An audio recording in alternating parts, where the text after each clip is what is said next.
ਪਾਠ 3 ਰੁੱਖਾਂ ਦਾ ਰਾਖਾ ਡਾਕਟਰ ਯਮਾਨੋ। ਲੇਖਕ ਮਨਮੋਹਨ ਸਿੰਘ ਦਾ ਛੋਟੇ ਪ੍ਰਸ਼ਨ। ਡਾਕਟਰ ਯਮਾਨੋ ਕੀ ਕਰਦੇ ਸਨ? ਰੁੱਖਾਂ ਦੀ ਸੰਭਾਲ। ਡਾਕਟਰ ਯਮਾਨੋ ਰੁੱਖਾਂ ਦੀ ਸੰਭਾਲ ਕਰਦੇ ਸਨ। ਡਾਕਟਰ ਯਮਾਨੋ ਦਾ ਜਨਮ ਕਿੱਥੇ ਹੋਇਆ ਤੇ ਕਦੋਂ ਹੋਇਆ? ਡਾਕਟਰ ਯਮਾਨੋ ਦਾ ਜਨਮ 19ਵੀਂ ਸਦੀ ਵਿੱਚ ਜਾਪਾਨ ਦੇ ਓਸਾਕਾ ਵਿੱਚ ਹੋਇਆ। ਡਾਕਟਰ ਯਮਾਨੋ ਨੇ ਆਪਣਾ ਮੁੱਢਲਾ ਜੀਵਨ ਕਿੱਥੇ ਬਿਤਾਇਆ? ਡਾਕਟਰ ਯਮਾਨੋ ਨੇ ਆਪਣਾ ਮੁੱਢਲਾ ਜੀਵਨ ਸਮੁੰਦਰੋਂ ਪਾਰ ਵਣ ਪ੍ਰਬੰਧ ਵਿੱਚ ਬਿਤਾਇਆ। ਰੁੱਖ ਕਿਹੜੀ ਗੈਸ ਛੱਡਦੇ ਹਨ? ਰੁੱਖ ਆਕਸੀਜਨ ਗੈਸ ਛੱਡਦੇ ਹਨ। ਰੁੱਖ ਕਿਸ ਨਾਲ ਸਾਹ ਲੈਂਦੇ ਹਨ? ਰੁੱਖ ਕਾਰਬਨ ਡਾਈਆਕਸਾਈਡ ਨਾਲ ਸਾਹ ਲੈਂਦੇ ਹਨ। ਡਾਕਟਰ ਯਮਾਨੋ ਰੁੱਖਾਂ ਦੇ ਕਿਹੜੇ ਹਿੱਸੇ ਨੂੰ ਸਾਫ਼ ਕਰਦਾ ਸੀ? ਡਾਕਟਰ ਯਮਾਨੋ ਰੁੱਖਾਂ ਦੇ ਤਣਿਆਂ ਨੂੰ ਸਾਫ਼ ਕਰਦਾ ਸੀ। ਡਾਕਟਰ ਰੁੱਖ ਦੇ ਖਰਾਬ ਹਿੱਸੇ ਨੂੰ ਕਿਸ ਨਾਲ ਸਾਫ਼ ਕਰਦਾ ਸੀ? ਬੁਰਸ਼ ਨਾਲ। ਰੁੱਖ ਦੀ ਸੰਭਾਲ ਕਿਸ ਵਾਂਗ ਕਰਨੀ ਚਾਹੀਦੀ ਹੈ? ਮਨੁੱਖ ਵਾਂਗ। ਕਈਰੀ ਤੂਫਾਨ ਕਿੱਥੇ ਆਇਆ ਸੀ? ਹੀਰੋਸ਼ੀਮਾ ਜਾਪਾਨ ਵਿੱਚ। ਹੀਰੋਸ਼ੀਮਾ ਵਿੱਚ ਤੂਫਾਨ ਕਦੋਂ ਆਇਆ? 1984 ਵਿੱਚ। ਕਿਸ ਨਾਲ ਪਰਲੋ ਆ ਗਈ ਸੀ? ਮਾਰੂ ਜੱਖੜ। ਇਹ ਜਿਹੜਾ ਮਾਰੂ ਜੱਖੜ ਹੈ ਇਹ ਇੱਕ ਤੂਫਾਨ ਸੀ।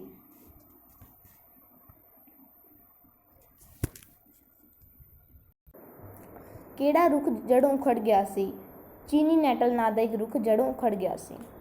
ਅੱਧਾ ਚਣਾ ਕਿਵੇਂ ਕਾਲਾ ਹੋ ਗਿਆ ਸੀ? ਜਦ ਹੀਰੋਸ਼ੀਮਾ ਵਿੱਚ ਐਟਮੀ ਬੰਬ ਗਿਰਿਆ ਸੀ ਤਾਂ ਇਸ ਚੀਨੀ ਨੈਟਲ ਨਾਂ ਦੇ ਰੁੱਖ ਦਾ ਤਣਾ ਕਾਲਾ ਹੋ ਗਿਆ ਸੀ। ਰੁੱਖ ਨੂੰ ਕਿਸ ਨੇ ਬਚਾਇਆ ਸੀ? ਰੁੱਖ ਨੂੰ ਬੱਚਿਆਂ ਨੇ ਬਚਾਇਆ ਸੀ। ਹੁਣ ਉਹ ਬੱਚੇ ਕਿਸ ਸਕੂਲ ਦੇ ਬੱਚਿਆਂ ਨੇ ਰੁੱਖ ਨੂੰ ਬਚਾਇਆ ਸੀ? ਮੋਟੋਮਾਚੀ ਐਲੀਮੈਂਟਰੀ ਸਕੂਲ ਜਾਪਾਨ ਵਿੱਚ ਹੀ ਉਹ ਸਕੂਲ ਸੀ। ਬੱਚਿਆਂ ਨੂੰ ਆਫ਼ਤਾਂ ਤੋਂ ਬਚਾਉਣ ਦਾ ਗਿਆਨ ਕਿੱਥੇ ਦਿੱਤਾ ਜਾਂਦਾ ਹੈ? ਇਹ ਸਾਨੂੰ ਪਤਾ ਹੈ, ਪਾਠਕ੍ਰਮਾਂ ਵਿੱਚ ਜਾਪਾਨ ਵਿੱਚ ਦਿੱਤਾ ਜਾਂਦਾ ਹੈ, ਕਿਉਂਕਿ ਜਾਪਾਨ ਵਿੱਚ ਕਈ ਸਾਰੇ ਤੂਫਾਨ ਆਉਂਦੇ ਨੇ। ਇਸ ਲਈ ਉਹਨਾਂ ਨੂੰ ਆਫ਼ਤਾਂ ਤੋਂ ਬਚਣ ਲਈ ਪਹਿਲਾਂ ਹੀ ਗਿਆਨ ਦੇ ਦਿੱਤਾ ਜਾਂਦਾ ਹੈ ਅਤੇ ਉਹ ਆਫ਼ਤਾਂ ਤੋਂ ਘਬਰਾਉਂਦੇ ਨਹੀਂ। ਹੀਰੋਸ਼ੀਮਾ ਦੇ ਐਟਮੀ ਬੰਬ ਦੀ ਇਤਿਹਾਸਿਕ ਨਿਸ਼ਾਨੀ ਕੀ ਹੈ? ਚੀਨੀ ਨੈਟਲ ਨਾਂ ਦਾ ਰੁੱਖ।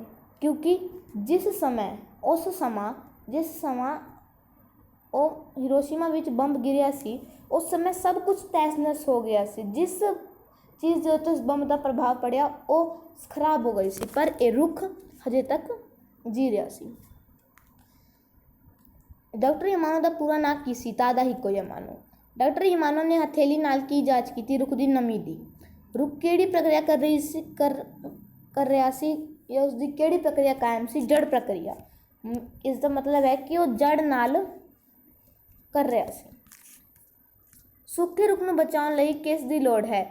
ਖੁਰਾਕ ਅਤੇ ਦਵਾਈ ਦੀ। ਖੁਰਾਕ ਕੀ ਹੁੰਦਾ ਹੈ? ਜਿਹੜਾ ਅਸੀਂ ਉਸਨੂੰ ਖਾਣਾ ਦੇਣਾ ਹੈ, ਉਸ ਵਿੱਚ ਪਾਣੀ ਵੀ ਆ ਸਕਦਾ ਹੈ। ਦਵਾਈ ਦਾਰੂ, ਅਸੀਂ ਉਹਨੂੰ ਦਵਾਈ ਦੇਣੀ ਹੈ। ਚੁੱਲ੍ਹ ਵਿੰਗੀ ਹੋਣ 'ਤੇ ਕਿਸ ਦੀ ਦਵਾਈ ਦਾਰੂ ਕੀਤੀ ਜਾਂਦੀ ਹੈ? ਅਸੀਂ ਚੁੱਲ੍ਹ ਵਿੰਗੀ ਹੋਣ 'ਤੇ ਮਨੁੱਖ ਅਤੇ ਜਾਨਵਰ ਦੀ ਦਵਾਈ ਦਾਰੂ ਕਰਦੇ ਹਾਂ। ਇਹ ਹੋ ਗਿਆ ਸਾਡਾ ਪਾਠ 3। ਹੁਣ ਚੱਲਦੇ ਹਾਂ ਪਾਠ 2 'ਤੇ। ਪਾਠ 2 ਕਹਾਣੀ ਸਬਰ ਦੀ ਦੌਲਤ। ਸਬਰ ਦੀ ਦੌਲਤ ਕਹਾਣੀ ਦਾ ਸਾਰ ਆਪਣੇ ਸ਼ਬਦਾਂ ਵਿੱਚ ਲਿਖੋ। ਇਸ ਕਹਾਣੀ ਵਿੱਚ ਦੱਸਿਆ ਗਿਆ ਹੈ ਕਿ ਸਬਰ ਸੰਤੋਖ ਬੰਦੇ ਦੀ ਸਭ ਤੋਂ ਵੱਡੀ ਦੌਲਤ ਹੈ। ਅਜਿਹੀ ਦੌਲਤ ਵਾਲਾ ਬੰਦਾ ਸਦਾ ਸੁਖ ਹੀ ਰਹਿੰਦਾ ਹੈ। ਜਿਵੇਂ ਕਿ ਕਹਾਣੀ ਵਿੱਚ ਦੱਸਿਆ ਗਿਆ ਹੈ ਕਿ ਸੂਰਜ ਜਦੋਂ ਮਿਹਨਤ ਕਰਦਾ ਸੀ ਉਸ ਦਾ ਪਰਿਵਾਰ ਸੁਖੀ ਸੀ। ਰੱਬ ਦੀ ਕਿਰਪਾ ਨਾਲ ਸੂਰਜ ਦੀ ਕਰੋੜਾਂ ਦੀ ਲਾਟਰੀ ਨਿਕਲ ਆਉਂਦੀ ਹੈ। ਪੈਸਾ ਉਸ ਦੇ ਪਰਿਵਾਰ ਅਤੇ ਬੱਚਿਆਂ ਨੂੰ ਵਿਗਾੜ ਦਿੰਦਾ ਹੈ। ਫਿਰ ਕਿਰਤ ਵੱਲ ਪਰਤਣ ਕਾਰਨ ਸੂਰਜ ਦਾ ਪਰਿਵਾਰ ਖੁਸ਼ੀ ਵਸਣ ਲੱਗਦਾ ਹੈ। ਹੁਣ ਪ੍ਰਸ਼ਨ 2 ਹੈ, ਪੈਸਾ ਆਉਣ ਤੋਂ ਪਹਿਲਾਂ ਸੂਰਜ ਦੇ ਘਰ ਦੇ ਮਾਹੌਲ ਬਾਰੇ ਬਿਆਨ ਕਰੋ। ਪੈਸਾ ਆਉਣ ਤੋਂ ਪਹਿਲਾਂ ਸੂਰਜ ਦੇ ਘਰ ਦਾ ਮਾਹੌਲ ਬੜੇ ਸਬਰ ਸਿਦਕ ਵਾਲਾ ਸੀ। ਉਸ ਦਾ ਪਰਿਵਾਰ ਆਮਦਨੀ ਅਨੁਸਾਰ ਖਰਚਾ ਕਰਦਾ ਸੀ।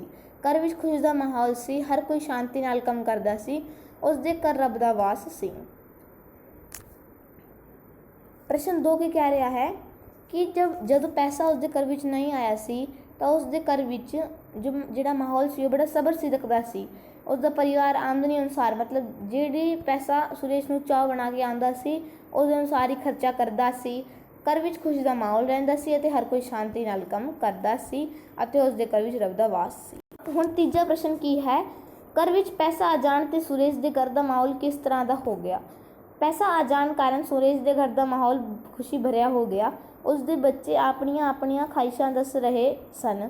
ਪਤਨੀ ਆਪਣੀਆਂ ਫਰਮਾਇਸ਼ਾਂ ਸੁਣਾ ਰਹੀ ਸੀ। ਸੂਰਜ ਵੀ ਵੱਡਾ ਕੰਮ ਕਰਨ ਅਤੇ ਵੱਡੀ ਕੋਠੀ ਲੈਣ ਬਾਰੇ ਸੋਚ ਰਿਹਾ ਸੀ। ਉਹ ਸੋਚਣ ਲੱਗਾ ਕਿ ਹੁਣ ਖੂਬ ਐਸ਼ ਕਰਾਂਗੇ। ਪ੍ਰਸ਼ਨ 3 ਕਹਿ ਰਿਹਾ ਹੈ ਕਿ ਪੈਸਾ ਆ ਜਾਣ ਤੋਂ ਬਾਅਦ ਉਸ ਦਾ ਮਾਹੌਲ ਖੁਸ਼ੀ ਭਰਿਆ ਹੋ ਗਿਆ। ਉਸ ਦੇ ਬੱਚੇ ਆਪਣੀਆਂ ਖਵਾਹਿਸ਼ਾਂ ਦੱਸ ਰਹੇ ਸਨ ਅਤੇ ਪਤਨੀ ਆਪਣੀ ਫਰਮਾਈਆਂ ਸੁਣਾ ਰਹੀ ਸੀ। ਸੁਰੇਸ਼ ਵੀ ਵੱਡਾ ਕੰਮ ਕਰਨ ਬਾਰੇ ਸੋਚ ਰਿਹਾ ਸੀ ਅਤੇ ਉਹ ਸੋਚ ਰਿਹਾ ਸੀ ਕਿ ਉਹ ਇਸ ਛੋਟੇ ਜਿਹੇ ਮਕਾਨ ਵਿੱਚ ਨਹੀਂ ਰਹੇਗਾ, ਉਹ ਹੁਣ ਵੱਡੀ ਕੋਠੀ ਵਿੱਚ ਰਹੇਗਾ। ਕੋਠੀ ਦਾ ਕੀ ਮਤਲਬ ਹੈ? ਘਰ ਵਿੱਚ ਰਹੇਗਾ। ਉਹ ਸੋਚਣ ਲੱਗਾ ਕਿ ਹੁਣ ਖੂਬ ਐਸ਼ ਕਰੇਗਾ। ਉਹ ਹੁਣ ਸੋਚ ਰਿਹਾ ਸੀ ਕਿ ਉਹ ਹੁਣ ਖੂਬ ਐਸ਼ ਕਰੇਗਾ। ਸੁਰੇਸ਼ ਦੀ ਪਤਨੀ ਦੀਆਂ ਕਿਹੜੀਆਂ ਗੱਲਾਂ ਨੇ ਉਸ ਦੀਆਂ ਅੱਖਾਂ ਖੋਲ੍ਹੀਆਂ। ਜਦੋਂ ਸੁਰੇਸ਼ ਦੇ ਕੋਲ ਪੈਸਾ ਆ ਗਿਆ ਸੀ ਤਾਂ ਉਸਨੇ ਕੰਮ ਕਰਨਾ ਛੱਡ ਦਿੱਤਾ ਸੀ, ਤਾਂ ਉਸ ਦੀਆਂ ਅੱਖਾਂ ਕਿਸ ਨੇ ਖੋਲ੍ਹੀਆਂ? ਉਸਦੀ ਪਤਨੀ ਨੇ ਖੋਲ੍ਹੀਆਂ। ਕੁਐਸਚਨ ਵੀ ਆ ਸਕਦਾ ਹੈ, ਸੁਰੇਸ਼ ਦੀ ਅੱਖਾਂ ਉਸਦੀ ਪਤਨੀ ਨੇ ਖੋਲ੍ਹੀਆਂ। ਪਰ ਇਸ ਵਿੱਚ ਸਾਡਾ ਕੁਐਸਚਨ ਹੈ ਕਿ ਸੁਰੇਸ਼ ਦੀ ਪਤਨੀ ਦੀਆਂ ਕਿਹੜੀਆਂ ਗੱਲਾਂ? ਸੁਰੇਸ਼ ਦੀ ਪਤਨੀ ਨੇ ਉਸਨੂੰ ਕਿਹੜੀਆਂ ਗੱਲਾਂ ਦੱਸੀਆਂ? ਉਸਨੇ ਗੱਲਾਂ ਦੱਸੀਆਂ। ਘਰ ਵਿੱਚ ਧਨ ਦੌਲਤ ਆਉਣ 'ਤੇ ਸੁਰੇਸ਼ ਆਲਸੀ ਹੋ ਗਿਆ ਸੀ। ਸਾਨੂੰ ਪਤਾ ਹੈ ਕਿ ਜਦ ਉਸਦੇ ਘਰ ਵਿੱਚ ਪੈਸਾ ਆ ਗਿਆ ਤਾਂ ਉਹ ਆਲਸੀ ਹੋ ਗਿਆ ਸੀ। ਐਸ਼ ਪ੍ਰਸਤੀ ਵਿੱਚ ਪੈਣ ਕਰਕੇ ਉਹਨਾਂ ਦਾ ਸੁੱਖ ਚੈਨ ਲੁੱਟਿਆ ਗਿਆ ਸੀ। ਜਦ ਸੁਰੇਸ਼ ਕੰਮ ਨਹੀਂ ਕਰਦਾ ਸੀ ਤਾਂ ਐਸ਼ ਪ੍ਰਸਤੀ ਵਿੱਚ ਆਉਣ ਕਾਰਨ ਉਸਦਾ ਸਾਰਾ ਚੈਨ ਲੁੱਟ ਲਿਆ ਸੀ। ਉਸ ਦੀ ਪਤਨੀ ਨੇ ਕਿਹਾ ਕਿ ਹਾਲੇ ਵੀ ਸੰਭਲ ਜਾਓ।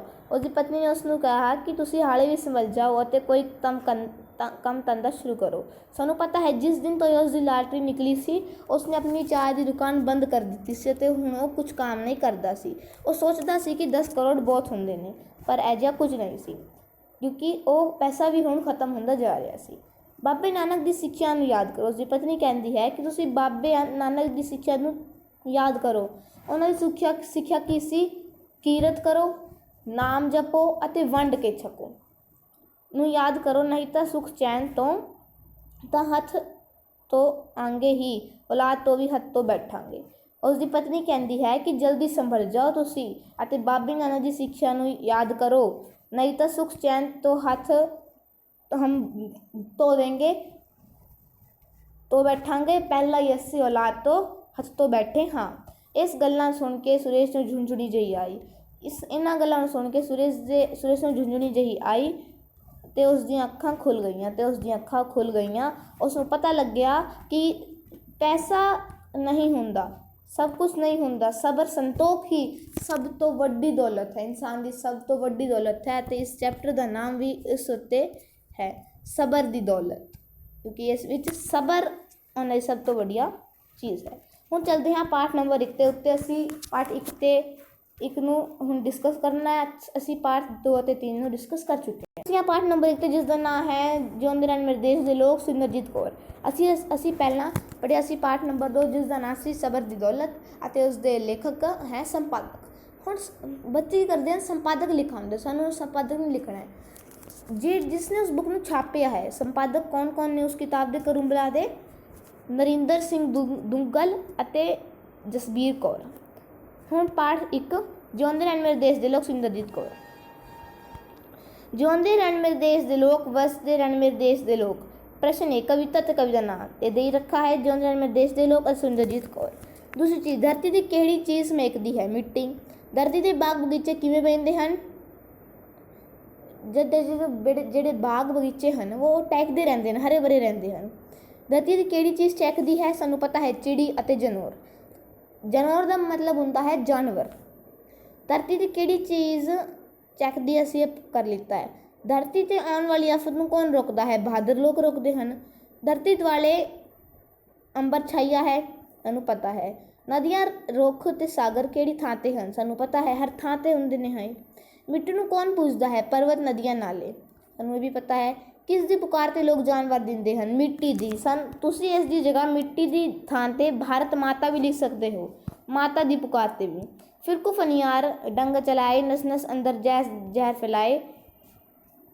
ਇਹ ਇੱਕ ਕਵਿਤਾ ਦੀ ਲਾਈਨ ਹੈ। ਲਿਖਾ ਗਿਆ ਹੈ ਨਸ ਨਸ ਅੰਦਰ ਜ਼ਹਿਰ ਕੌਣ ਘੋਲਦਾ ਹੈ? ਸਾਨੂੰ ਪਤਾ ਹੈ ਫਿਰਕੂ ਜਿਹੜੇ ਲੋਕ ਹੁੰਦੇ ਨੇ, ਫਿਰਕੂ ਫਨਿਆਰ ਜਿਹੜੇ ਲੋਕ ਹੁੰਦੇ ਹਨ ਉਹ। ਹੁਣ ਇੱਥੇ ਫਿਰਕੂ ਦਾ ਮਤਲਬ ਹੈ ਫਿਰਕਾ ਪ੍ਰਸਤੀ ਲੋਕ ਔਰ ਫਨਿਆਰ ਹੁੰਦਾ ਹੈ ਸੱਪ। ਜਿਹੜੇ ਫਿਰਕਾ ਪ੍ਰਸਤੀ ਲੋਕ ਹੁੰਦੇ ਹਨ ਉਹ ਸੱਪ ਦੇ ਵਾਂਗ ਡੰਗ ਮਾਰ ਦਿੰਦੇ ਹਨ। ਕਿਸ ਚੀਜ਼ ਦਾ? ਜਾਤ ਪਾਤ ਦਾ। ਅਤੇ ਲੋਕਾਂ ਦੀ ਨਸ ਨਸ ਅੰਦਰ ਉਸ ਜ਼ਹਿਰ ਨੂੰ ਫੈਲਾ ਦਿੰਦੇ ਹਨ, ਉਸ ਜਾਤ ਪਾਤ ਦੇ ਜ਼ਹਿਰ ਨੂੰ ਫੈਲਾ ਦਿੰਦੇ ਹਨ। ਕਿਹੜੀ ਚੀਜ਼ ਕੁਮਲਾ ਗਈ ਹੈ? ਕਿਹੜੀ ਚੀਜ਼ ਕੁਮਲਾ ਗਈ ਹੈ? ਇਸ ਦਾ ਮਤਲਬ ਕੀ ਹੈ? ਕਿਹੜੀ ਚੀਜ਼ ਖਤਮ ਹੋ ਗਈ ਹੈ? ਫਸਲ, ਫੁੱਲ ਅਤੇ ਬਾਗ। ਸੱਪਾਂ ਨੂੰ ਕੌਣ ਰੋਕ ਸਕਦਾ ਹੈ? ਮਾਂਦਰੀ। ਮਾਂਦਰੀ ਕੀ ਹੁੰਦਾ? ਜਿਹੜੇ ਸੱਪ ਦੇ ਡੰਗ ਨਾਲ ਇਲਾਜ ਕਰਦਾ ਹੈ। ਸੂਹੇ ਮਾਂਦਰੀ ਵੀ ਸਾਨੂੰ ਇਹ ਕਹਿ ਸਕਦੇ ਹਾਂ।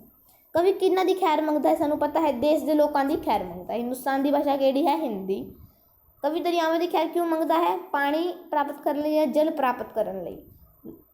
ਦੋਵੇਂ ਤੁਸੀਂ ਲਿਖੋਗੇ, ਦੋਵੇਂ ਤੁਹਾਡੇ ਠੀਕ ਹੋਣਗੇ। ਕਵੀ ਧੀਆਂ ਪੁੱਤਾਂ ਨੂੰ ਕੀ ਅਸੀਮ ਦਿੰਦਾ ਹੈ? ਜਿਉਂਦੇ ਰਹਿਣ ਦੀ। ਹਿੰਦੂ ਸ਼ਬਦ ਤੋਂ ਕੀ ਭਾਵ ਹੈ?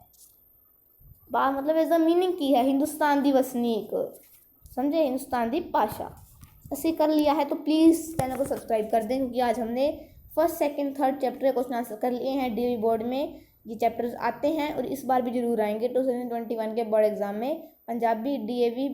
Thank you. Bye education.